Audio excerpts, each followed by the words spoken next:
Questions diverses. Y a-t-il des questions diverses? Oui. À propos des communications du maire, signature du marché entretien Saint-Germain-Paysage. Oui. N'était-ce pas le maire de Saint-Martin qui était le propriétaire de cette société?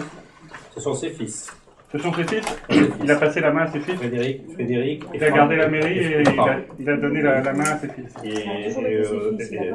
Ça a toujours été ses fils qui étaient à Saint-Martin. Non, c'est comme c'est un gros contrat de 100 000 euros, je me posais la question, c'est tout. J'avais entendu parler de ça, donc je voulais savoir si c'était vrai. Oui. Monsieur Patrick Martin est le père de Frédéric et de Franck Martin, qui sont les gérants de la société Saint-Germain-Paysage. Oui, on les voit souvent en ville d'ailleurs. Comment? Je dis, on les voit souvent en ville, leurs véhicules. Oui. Ils interviennent pour plusieurs communes. Ils interviennent aussi pour les PAMAR, dans les parties qui ne sont pas encore rétrocédées sur la ville du Château-Saint-Fiac et tout ça. Ils interviennent pour d'autres communes de la communauté d'agglomération de Vendée-Gondoire. Ils interviennent pour Vendée-Gondoar. Tous ces marchés sont légaux. S'il y avait eu un moindre doute, le contrôle de légalité aurait fait valoir la possibilité, l'incompatibilité. Ce n'est pas Patrick Guichard. J'ai rien prétendu, c'est une simple question. Oui, mais je vous réponds. Ce n'est pas Patrick Guichard, le maire du Saint-Martin, qui est le directeur. Il est agriculteur. Sa profession, c'est agriculteur. Voilà. Dans le contrat, est-ce qu'il désherbe? Bon. Oui. Il désherbe. Je n'ai pas parce qu'il valide dans la parole après. Oui, il y a un rage de désherbage qui est prévu. Oui, je tiens à signaler qu'il y a eu une commission d'appel d'offres et si cette société a été choisie, c'est parce que nous avons décidé que c'était celle-ci, puisqu'elle répondait aux besoins. Il n'y a pas eu de favoritisme. La commission a concédé sur... voilà. Il y a eu plusieurs dossiers qui ont été examinés. 4. Et il y avait une clause qui permettait d'éliminer un des candidats, c'était s'il n'avait pas fait la visite de terrain. De la même manière, nous recevons les réponses pour le marché d'éclairage public qui va être renouvelé. Une visite du terrain est demandée. On a une dizaine de réponses, je crois, actuellement. Et si les entreprises qui ont répondu ou qui veulent répondre, manifester, enfin, pour moi, qui ont retiré le dossier, ne viennent pas terrain, elles seront systématiquement écartées, puisque c'est une condition obligatoire dans la description du marché. Ah bon? D'autres questions? Oui, si vous permettez. Oui. Disons, la rumeur publique dit que vous ne comptez pas faire de cérémonie de vœux à Chanteloup cette année. C'est vrai ou c'est faux? C'est qui la rumeur publique? C'est qui la rumeur publique? Oh, c'est un simple oui ou un non. Non, ça c'est, je vous réponds. C'est pour ça que c'est la rumeur publique. J'aime beaucoup la rumeur publique. La rumeur publique a-t-elle un nom? Oui, effectivement, nous n'organiserons pas de cérémonie des vœux de cette année à Chanteloup. Pour la bonne et simple raison, c'est que les 2 dernières années, les années précédentes, en 2013 et en 2014, nous avons été amenés à accueillir entre 350 et 400 personnes, qui dépasse la capacité maximale de la salle des fêtes, pour la qualification des conditions de sécurité, qui est de 238 personnes. Nous avons réfléchi à des solutions, je dirais, transversales pour pouvoir organiser cette cérémonie. C'est-à-dire, même avec le prêt de tente par la CMG, il fallait, après, trouver un système de chauffage.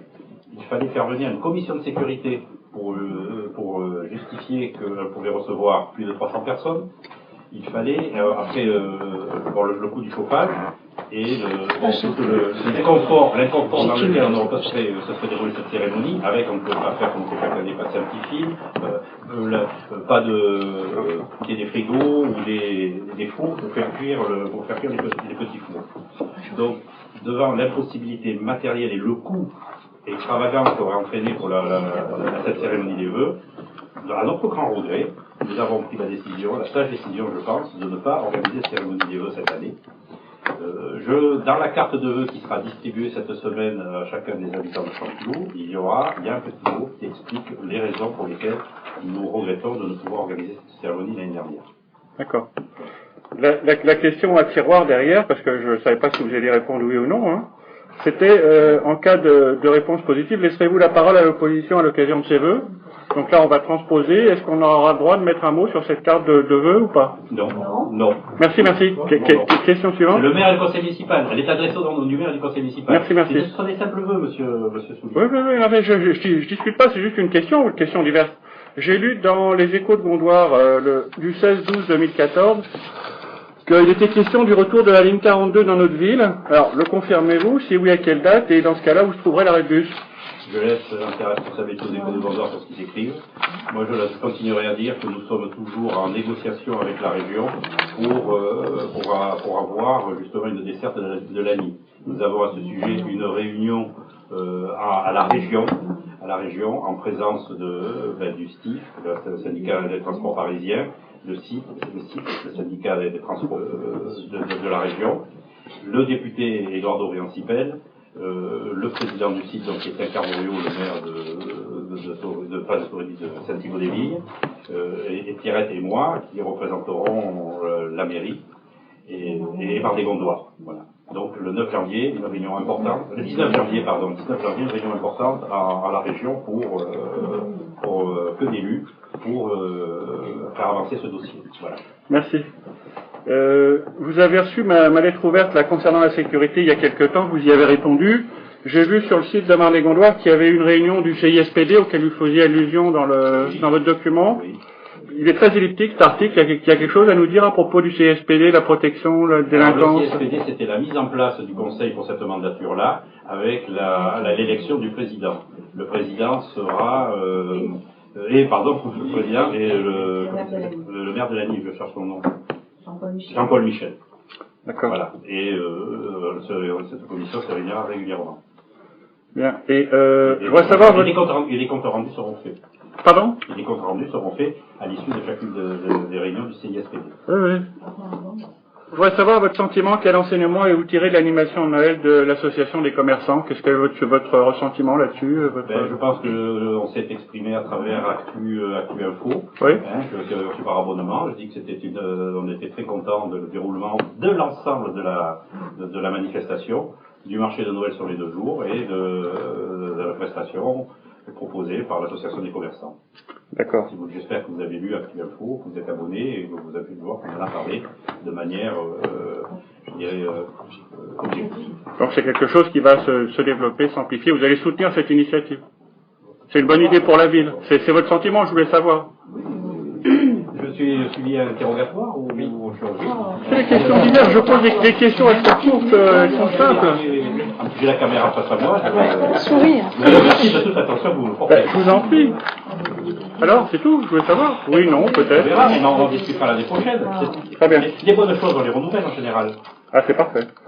Bien, vous avez dit dans le conseil municipal du 21 juin numéro 3 que le taux de logements sociaux dépassait les 30% dans notre ville, 30,04 je crois de mémoire. Oui.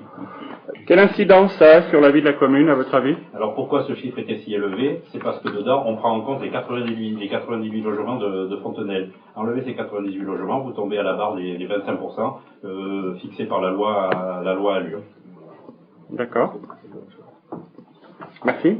Et ce qui nous permet, si vous voulez, dans la subvention que l'on demande au compte de contrat régional dont on va avoir bientôt le résultat officiel, que nous avons déposé pour la réalisation, je rappelle, de la reconstruction de la mairie et la construction d'un atelier municipal, ça nous permettra, avec justement ce pourcentage, de pouvoir bénéficier sans doute de 5% de plus dans la subvention de la région. Donc les 98 logements pris en considération par les 98 pris comme des logements sociaux par l'EHPAD de Fontenelle nous font un bien énorme parce que ça nous permettra d'avoir un supplément de subvention si le conseil régional valide notre contrat régional. On sait déjà le dossier est recevable, qu'il est complet. Voilà. Vous promettez d'installer une poste dans votre programme électoral? Je ne promets pas une poste, je promets un bureau, une agence postale communale. Très bien. Donc, on a une idée de son lieu d'implantation, l'état en cours du dossier. Je l'ai dit pendant la campagne, c'est à la place de l'ancienne épicerie, dont les locaux nous appartiennent. Vous avez déjà pris contact avec un responsable de la Poste? Oui, j'ai pris contact avec un poste, je sais plus Guilliez, il s'appelle, et je vais reçu cette semaine une ébauche du plan d'occupation de ces locaux, et j'attends un rendez-vous avec M. Guilliez pour savoir la nature des travaux que nous devons faire nous, avant que lui puisse intégrer ce local, pour mettre en place cette agence postale communale, et justement pour pouvoir mettre dans le budget 2015 le montant des travaux qui sera nécessaire à la réhabilitation intérieure de ce local. D'accord. Donc on peut connaître cet interlocuteur de la Poste. Il a un nom. Il s'appelle M. Guilliez, je viens de vous le dire. Vous D'accord. n'écoutez pas? Et la date prévisionnelle d'ouverture, vous avez une idée? Je le saurai quand j'aurai rencontré M. Guilliez, qui va annoncer l'étendue des travaux que nous avons à faire et l'étendue des travaux qu'il a à faire, lui. La Poste a à faire. Très bien. Et je précise qu'il n'y aura pas de distributeur de billets sur ce là parce que c'est une agence postale communale, que le personnel qui sera occupé, c'est un personnel communal, qui aura le statut de la fonction publique territoriale, mais par convention, nous toucherons une subvention de la Poste pour rémunérer cette agence. Très bien. Les opérations financières seront limitées à des sommes très faibles, 350 €. Ça serait une opération qui remplace ce que faisait le bureau de tabac et ce que fait la coiffeuse actuellement, qui remplacera ces personnes. Tous les traitements liés au courrier, aux instances, aux recommandés. Une dernière question. Je fais partie du comité vie locale, oui, qui s'occupe de la répartition des subventions aux associations. Oui. Vous comptez augmenter les subventions accordées? Elles étaient de 7 400 € l'année dernière. Monsieur Soulis, voilà, il nous a répondu. Le budget n'est pas élaboré encore. Nous ne savons pas sur quelle base nous allons monter notre budget. On attend d'avoir les recettes. D'accord, parce qu'il y a les nouvelles associations qui se sont montées, donc je voulais savoir si vous comptiez suivre une progression. Je n'anticipe pas le travail du comité vie locale. Je sais que le délégué qui s'en occupe prépare les dossiers pour les envoyer à chacune des associations, et qu'elles y répondront, qu'elles seront reçues justement par le comité vie local, et voilà. Et après, c'est tout. C'est la procédure normale chaque année, monsieur Soulis. Il n'y a pas d'obligation. C'est une obligation, hein, il y a des règles d'attribution.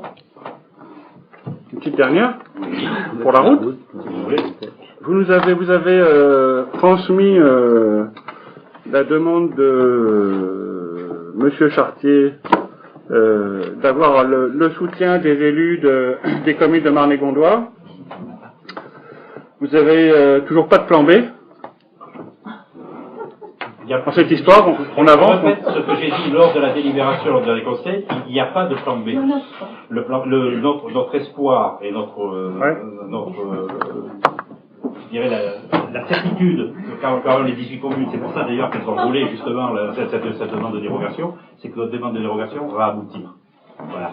Donc, laissons les choses se dérouler normalement. Hein, ça se décantera courant 2015, en février ou en avril.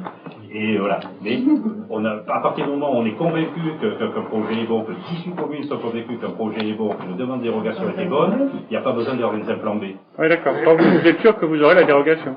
Pour le moment, je dis oui. Je dis oui. Pour le moment, oui. Bon, c'est une information, ça. On peut jamais être sûr. Tant qu'on n'a pas dit non, c'est oui. Ah oui, d'accord. Okay. Donc pas de plan B, on verra bien. Moi j'ai une information à donner, si M. Soulis a fini.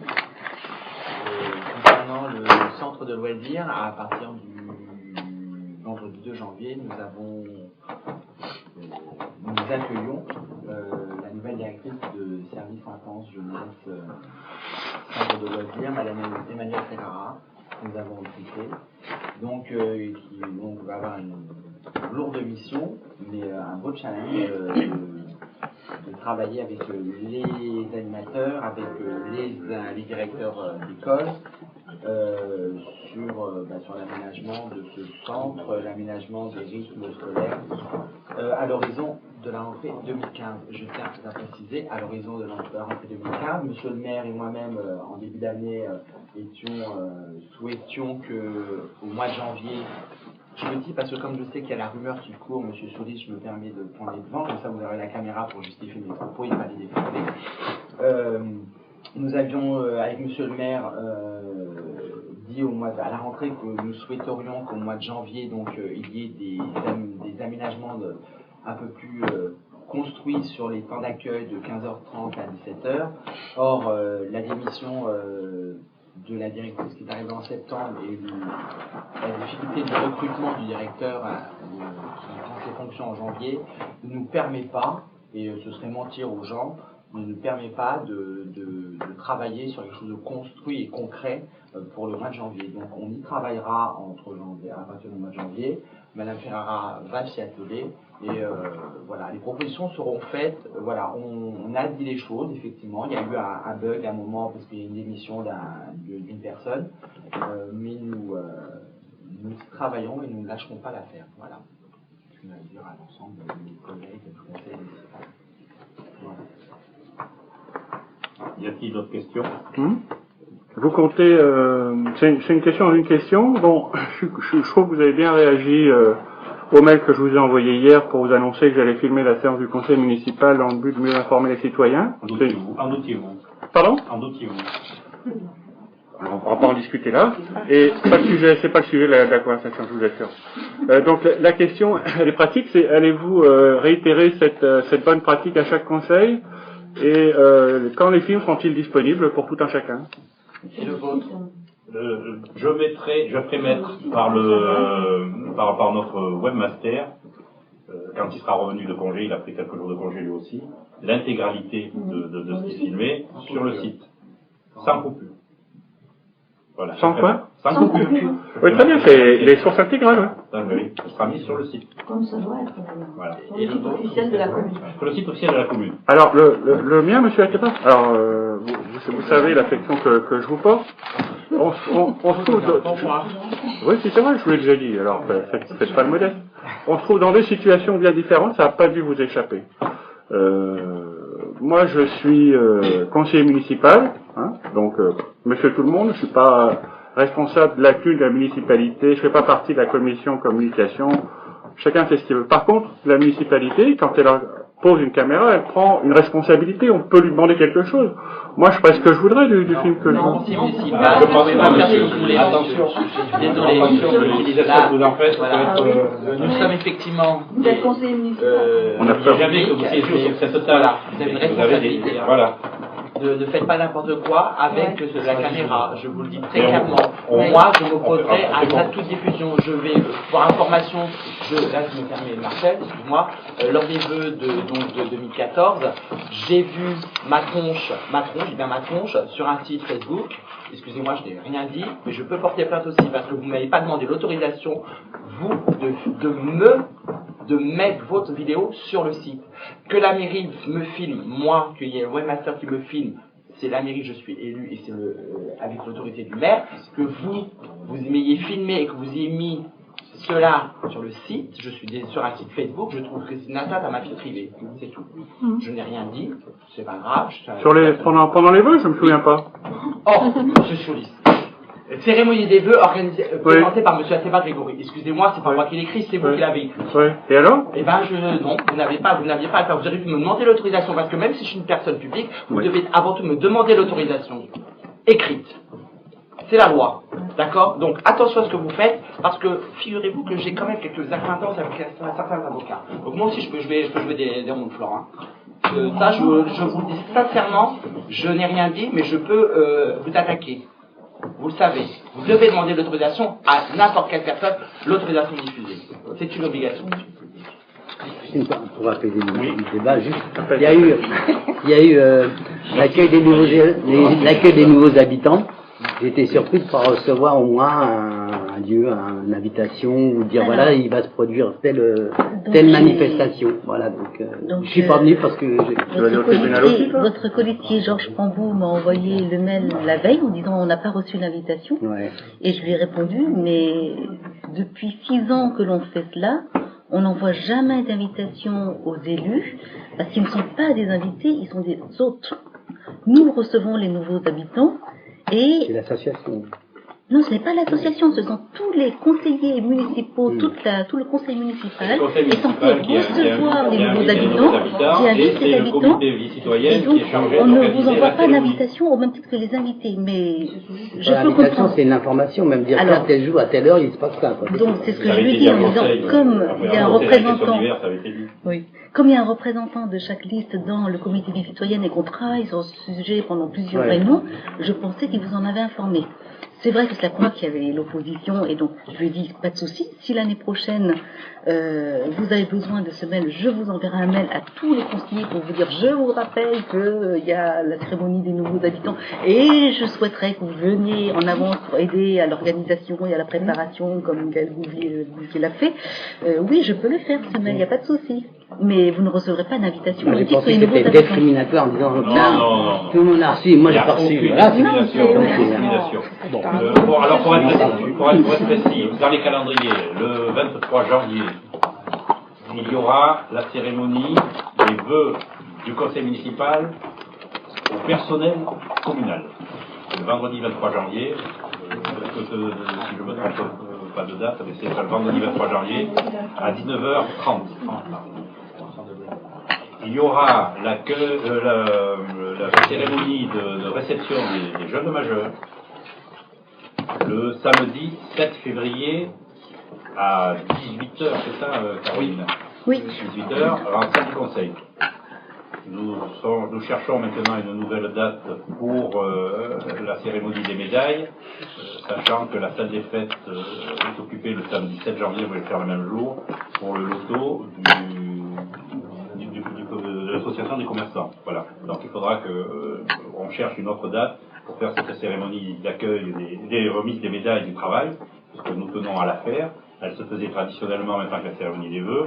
Comme nous ne ferons pas de cérémonie des vœux pour les raisons que j'ai expliquées tout à l'heure en répondant à la rumeur publique, nous trouverons une date pour recevoir dignement les récipiendaires de la médaille du travail, et c'est le conseil municipal qui les recevra.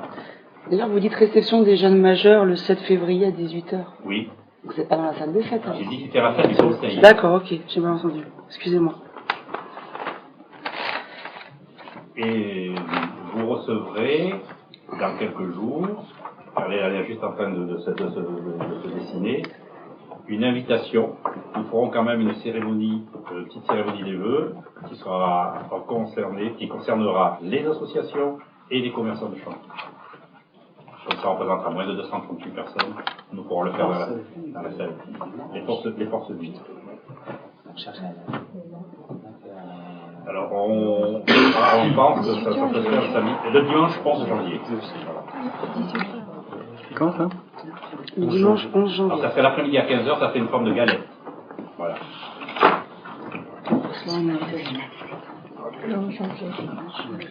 C'est le conseil municipal, hein, donc tout le monde. C'est comme pour la cérémonie d'accueil des habitants, je vais dire. C'est noté, c'est noté. D'autres questions?